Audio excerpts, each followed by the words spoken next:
हुकुम।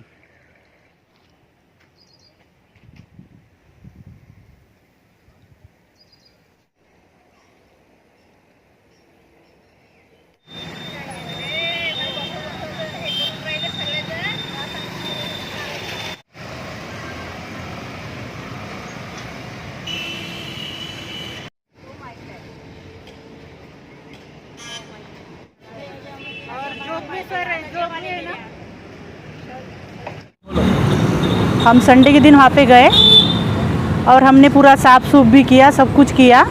और करने के बाद में फिर पुलिस वाले आए 6 बजे शाम में और पूरा तोड़ ताड़ फेंक फाक किया हमारे पर लाठी का मारहान की हमारे पे भी। और नाना भाऊ शामकुड़े के तरफ से उन्होंने भेजे पुलिस वाले को, उन्होंने हम पे अत्याचार किया। 2-3 दिवस झाले सारखे कंटिन्यू तिथं जागेवर जातो आणि कापकूप केलं, सगळंच केलं। आणि दुसऱ्या दिवशी रविवारी काय झालं, सकाळी फादर लोक आले, आम्हाला कल्ला करून धावले, तरी पण आम्ही चूप राहिलो। संध्याकाळी मग आमच्याकडे त्या नाना शामकुडेंनी पोलीसवाल्याला पाठवलं। पोलीसवाल्यांनी आमच्या सगळ्या लाठीचार्ज केला, मारापिटी केली, तिथं मुलांनाही मारलं, मुलींनाही हे केलं, टॉर्चर केलं। आणि ह्या बाईला पण काही पण बोलायला लागले ते पोलीसवाले।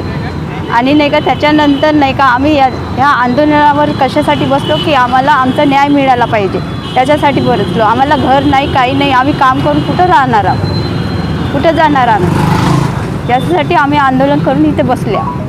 आम्ही बाया भांडे घासतो, आम्हाला जागा पाहिजे, घर नाही आहे स्वतःचं। तर आम्हाला माहीत झालं की ते नदुलची जागा आहे, आम्ही तिथे कब्जा केला, आम्ही तिथे सगळं कापणं गिपणं सगळं केलं सगळ्या बायांनी। तिथे खूप हे होतं, गंदगी होती। आम्ही तिथे 5000 रुपये दिले, सगळ्या बाया मिळून पैसे काढले आणि पैशाने ते मजूर लावून आम्ही साफसफाई केली। मग आम्ही तिथे आता आपल्या झोपड्या बांधायला तयार झालो, तेव्हा ती चर्चवाल्या लोकांनी आणि हे नानाभाऊ शामकुडेंनी यांना कोणीतरी सांगितलं, यांनी पोलीसवाल्याची गाडी येऊन आम्हाला मारलं।